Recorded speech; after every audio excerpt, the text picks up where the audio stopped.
Midnight News coming to you live from Algiers. To the headlines. The Al-Qassam Brigade has announced the martyrdom of its Chief of Staff, Mohammed al-Daif, and a number of its leaders. Abu Ubaida confirms that all the leaders of the Al-Qassam Brigades were martyred in surgery rooms in direct clashes with the occupation forces in the field.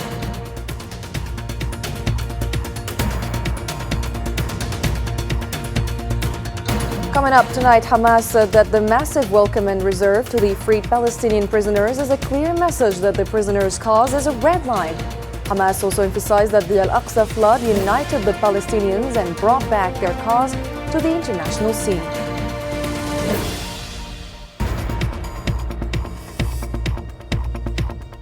Next, during the 12th session of the Algerian-Russian Joint Governmental Committee, emphasis was placed on the need to expand and intensify partnership and investment based on a win-win basis. Russia confirms that Algeria is one of its most important trade partners in Africa. The joint government session culminates in the signing of 9 agreements and memoranda of understanding to enhance cooperation in several fields. And in Eastern Democratic Republic of the Congo, President Tshisekedi confirms that the army is carrying out a strong and coordinated response against those described as rebels, and renews his country's readiness for dialogue and its commitment to the peace process in Rwanda.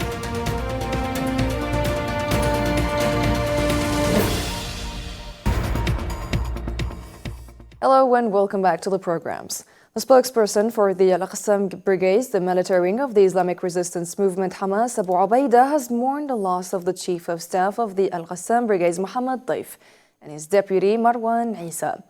In a recorded statement on Telegram, Abu Ubaida also mourned several senior military leaders of the Al-Qassam Brigades, including the head of the Weapons and Combat Services Division, Ghazi Abu Tamaha, the head of the Manpower Division, Ra'ed Thabit, and Khan Yunis Brigade Commander Rafi' Salama.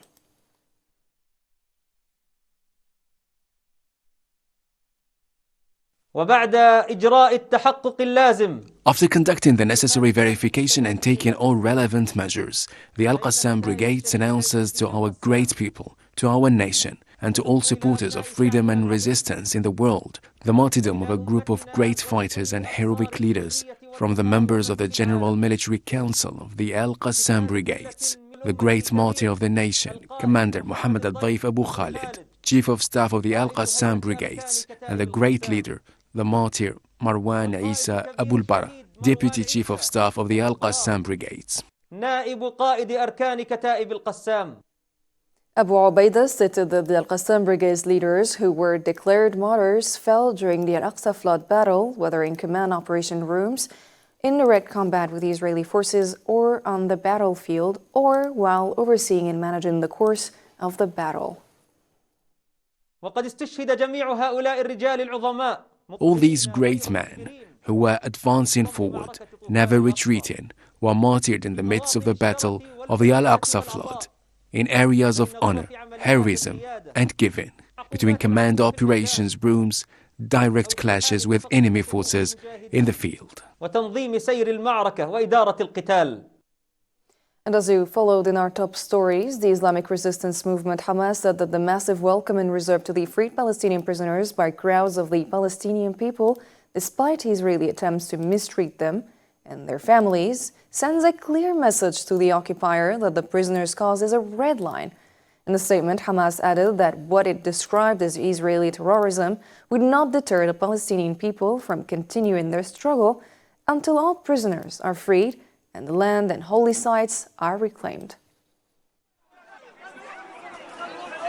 The massive welcoming that our liberated prisoners received from the masses of our people, despite the occupation's attempts to abuse them and their families, is a clear message to the occupier that the issue of the prisoners is a red line, and that its terrorism will not deter our people from continuing their struggle until all prisoners are liberated and the land and holy sites are restored.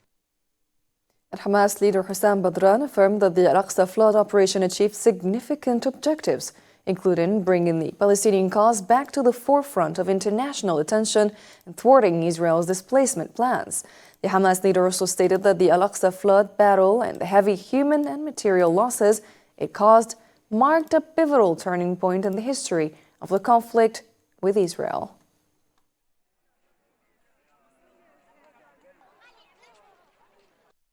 The Battle of Al-Aqsa flood broke the myth of the Israeli occupation that lasted for 76 years and returned the Palestinian cause to the forefront of global attention. The steadfastness of our people in the Gaza Strip made them a global icon of defiance and resistance.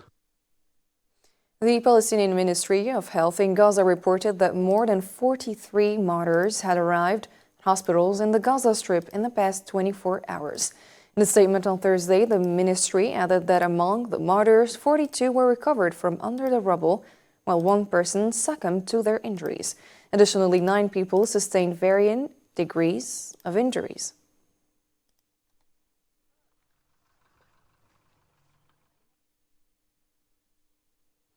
Krishnan Rajagopal, the UN Special Rapporteur on the rights to housing, stated that Israel's genocide in Gaza since October 7, 2023, has left destruction unseen since World War II. In an interview with Anadolu Agency, the UN official noted that the scale, brutality, and devastating impact of the destruction in Gaza are unprecedented.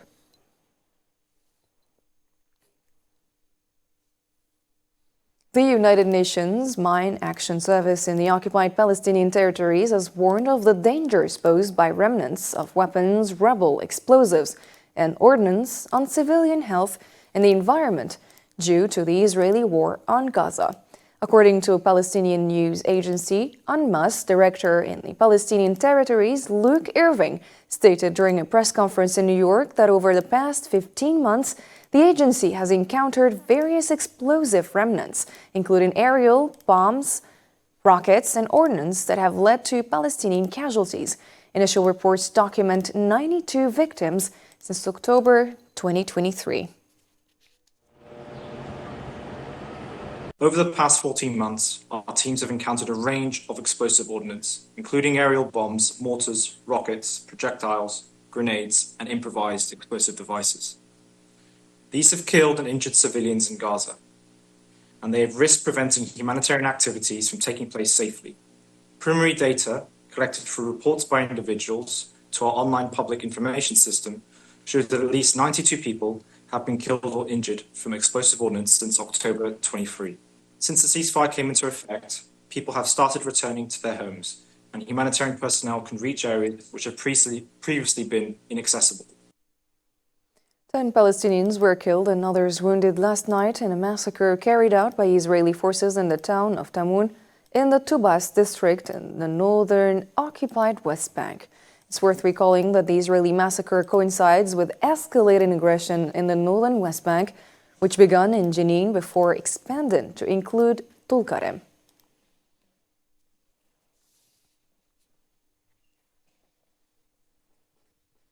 Also, several Palestinians were injured by Israeli gunfire as the occupation forces continue their assault on Tulkarem city and its refugee camp in northern occupied West Bank for the 4th consecutive day. The Palestinian Red Crescent reported extreme difficulty in evacuating the wounded amid ongoing Israeli attacks on Tulkarem and its refugee camp. It is true. Whenever they see an ambulance, they ramage it. They want to obstruct ambulances so as they would not transport the injured. They came to us to our emergency service center here in Tulkarem and they ramaged all the ambulances. The United Nations said on Thursday that its humanitarian relief agency UNRWA would continue working in all Palestinian territories, including East al-Quds, despite the occupation's banning of the UN Agency for Palestinian Refugees. This comes as thousands of Palestinians are returning to their destroyed homes at a time when help is much needed for them. Nabil Khazini has more details. A journey home filled with both hope and sadness. After a brutal war, thousands of Palestinians are returning to the north, eager to come back to the places they once called home. But when they arrived, they found only rubble. What was once familiar is now destroyed. The places they once loved now reduced to debris, and there is only one reality. The homes they left behind can never be what they once were. I previously escaped from the north to the south. Now, returning from the south to the north feels like just fleeing again. My house has been destroyed, and the homes of my relatives have been completely destroyed as well. I've been carrying a tent, traveling from south to north. There is no other place to take shelter, so I set up the tent wherever I can, on the streets along the way. In a time of urgent need, the occupation's decision to ban UNRWA adds to the growing suffering of thousands of displaced families. Without access to crucial aid, many now face even greater hardship, with no clear path to relief or recovery. The absence of support deepens the already dire conditions, leaving vulnerable people survive on their own with almost nothing. Despite the new legislation, the United Nations vowed on Thursday that its humanitarian relief efforts would persist across all Palestinian territory. UNRWA told us today, and we've been speaking to them by phone a number of times this morning, that they are continuing to deliver assistance and services to the communities they're serving. UNRWA clinics across the occupied West Bank, including East Jerusalem, are open. Meanwhile, the humanitarian operations in Gaza continues, including with UNRWA work there. UNRWA says it is committed to staying and delivering. Returning home, Palestinians are confronted with nothing but rubble. Their past lives are lost, and the future seems uncertain. However, the path to recovery grows steeper. Yet, even in the face of such hardship, the will to rebuild persists. And in other news, Algerian Minister of Communication Mohamed Mizyan, in his capacity as a special envoy of President Abdelmajid Tebboune, was received on Thursday in Gaborone by Botswana's President Douma Boko, according to a statement from the Algerian Ministry of Communication. The same source added that during the meeting, Minister Mizyan delivered a written message from the Algerian president to his Botswana counterpart, conveying his fraternal greetings and aspirations to strengthen bilateral cooperation and enhance joint coordination in various areas of mutual interest.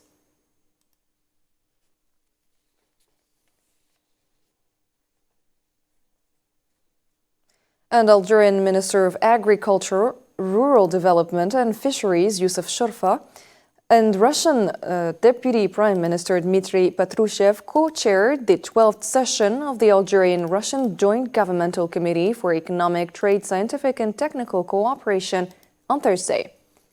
The session assessed the level of cooperation and partnership between the two countries, reviewed the implementation of decisions from the previous committee meeting held in Moscow in October, and explored ways to strengthen and diversify the strategic partnership between Algeria and Russia in areas of mutual interest.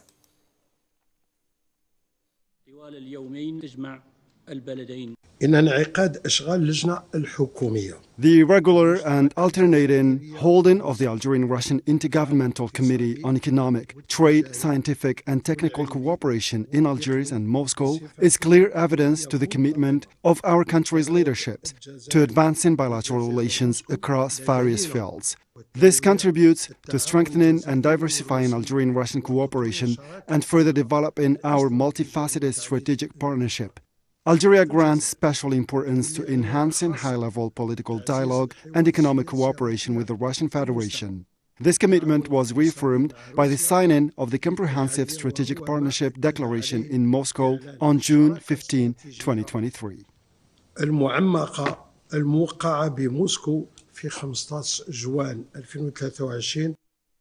The Algerian minister noted that while significant progress has been made in economic cooperation, it still falls short of the vast potential of both countries. He stressed the need to expand and intensify partnerships and investments based on a win-win approach. وإذ نثمن المجهودات التي تم بذلها خلال السنوات السابقة. While appreciating the efforts made in recent years to build a strategic relationship between our two countries, The achievements in economic cooperation remain below the vast potential of both Algeria and Russia. This is reflected in the relatively modest volume of economic exchanges, which are primarily limited to trade, with an almost complete absence of investment. Therefore, it is essential to strengthen and diversify bilateral cooperation at the institutional and economic levels by expanding and intensifying partnership and investment projects based on a win-win principle.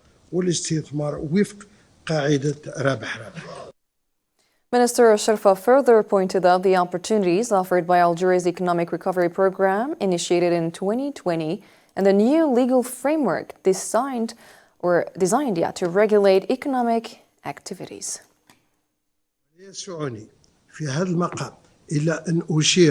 In this context, I must highlight the opportunities and potential offered by the economic recovery program that Algeria has been implementing since 2020. This program primarily aims to strengthen the foundations of a strong and diversified economy that generates wealth and creates jobs, with a particular emphasis on partnership projects and foreign direct investment, while also opening up the African and international markets. Within this framework, my country's government has adopted a modernized legal framework to regulate economic activity, including the new investment law, which has attracted significant interest from numerous international companies and stakeholders seeking to invest in Algeria. Algerian Minister of Agriculture reaffirmed Algeria's commitment to ensuring its food security and pursuing export-oriented policies, calling on Russia to contribute to diversifying Algeria's national economy. Algeria's strategy is clearly defined. It aims to ensure its sovereignty, independence, and food security, while also striving to expand exports to foreign markets. To achieve these ambitious goals, Algeria relies on the support of its international partners and specifically invites the Russian Federation to contribute to the diversification of its national economy, particularly through the transfer of expertise, knowledge, and technology. In this regard, we are fully prepared to strengthen bilateral cooperation in various sectors, including agriculture, energy, tourism, manufacturing industries, technology, innovation, training, and other key fields. For his part, Russian Deputy Prime Minister Dmitry Patrushev praised the effectiveness of the discussions during the committee session, highlighting Algeria as one of Russia's key trade partners in Africa. The dialogue held within the framework of this session has proven to be both effective and essential, becoming a critical tool for engagement across various fields. Over the past decade, Algeria has emerged as one of Russia's most significant trading partners in Africa, with bilateral trade reaching $1.7 billion. A substantial portion of this trade is driven by agriculture. With Russian agricultural exports to Algeria surpassing $850 million. Key exports include grains, beans, and dairy products, and there is strong potential for future growth in the sector. Patrushev reaffirmed Russia's support for economic collaboration with Algeria, particularly in the energy, industrial, and pharmaceutical sectors. He pointed out that both Algeria and Russia hold leading positions in oil and gas production, presenting significant opportunities to bolster cooperation in this specific field. Russia is working to unify and strengthen cooperation with Algeria in various economic sectors, including energy, industry, and pharmaceuticals. Our two countries hold a prominent and leading position in oil and gas production, in addition to possessing significant reserves of solid mineral resources. This presents vast opportunities for deepening cooperation. Furthermore, we can pool our expertise, skills, and resources in other fields to achieve greater integration and development. Additionally, Patrushev confirmed Russia's readiness to implement joint projects in information technology and telecommunications. We're ready to implement joint projects in the field of information technology and to engage in in-depth dialogue in the field of mass communications, Everyone contributes to strengthening our cooperation within the contractual and legal framework. Today, a number of bilateral agreements have been signed in the fields of education and science. And on the sidelines of the 12th session of the committee, Algeria and Russia signed several cooperation agreements, notably in higher education and scientific research. The agreements signed by several heads of several Algerian and Russian universities aim to facilitate student exchanges and integration into the Russian African University network. Moreover, Algerian Minister of Higher Education and Scientific Research Kamal Badari and Russian Deputy Minister of Higher Education and Science Konstantin Mogilevsky signed an agreement on the mutual recognition of academic degrees and qualifications. Furthermore, Minister Youssef Sharfa and Deputy Prime Minister Dmitry Patrushev signed the official minutes of the 12th session of the Algerian-Russian Joint Governmental Committee for Economic, Trade, Scientific and Technical Cooperation.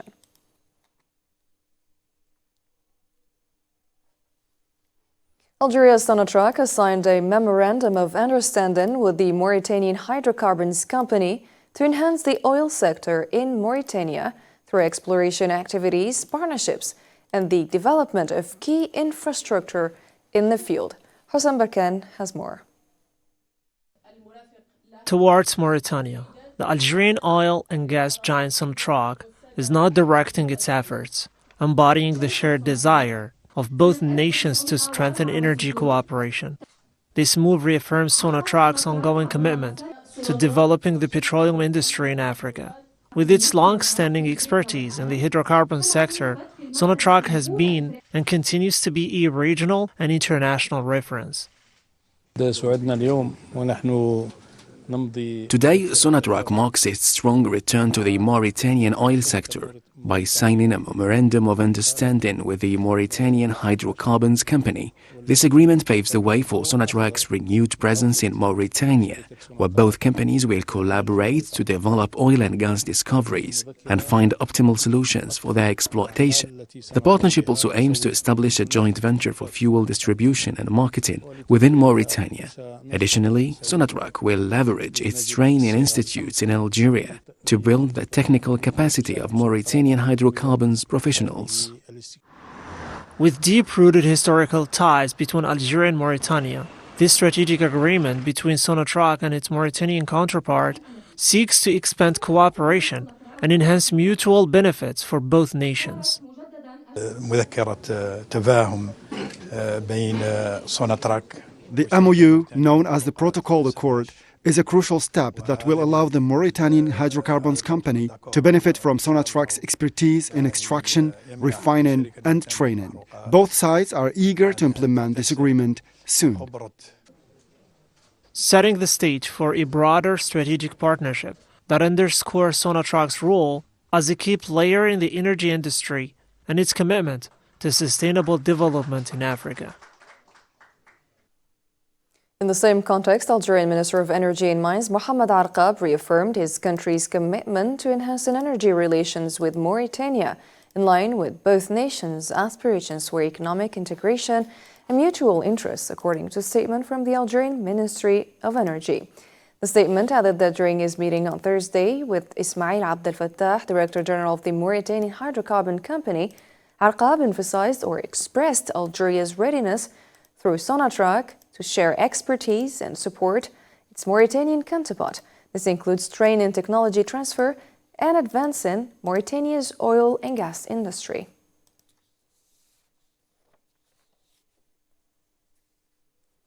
Democratic Republic of the Congo's President Félix Tshisekedi stated that the Congolese army is carrying out a strong and coordinated response against the M23 rebel group, which has recently seized vast areas in the eastern parts of the country. In a televised address, Tshisekedi warned that the rebels' advances could directly lead to an escalation in the Great Lakes region, vowing a military offensive to claim the territories under rebel control.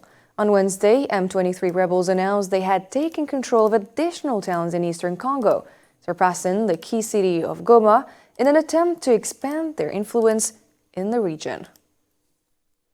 Une riposte vigoureuse et coordonnée contre ces terroristes et leurs parrains est en cours. A vigorous, coordinated response against these terrorists and their sponsors is underway. Our valiant armed forces of the Democratic Republic of Congo, symbols of courage and patriotism, are fully mobilized, ready to defend every inch of our territory. I have personally convened and chaired crisis meetings with a small government team, the Military High Command, an interinstitutional meeting to assess recent developments in the situation and to raise options for repelling the aggressors and reclaiming every bit of our territory. Et reconquérir chaque parcelle de notre territoire.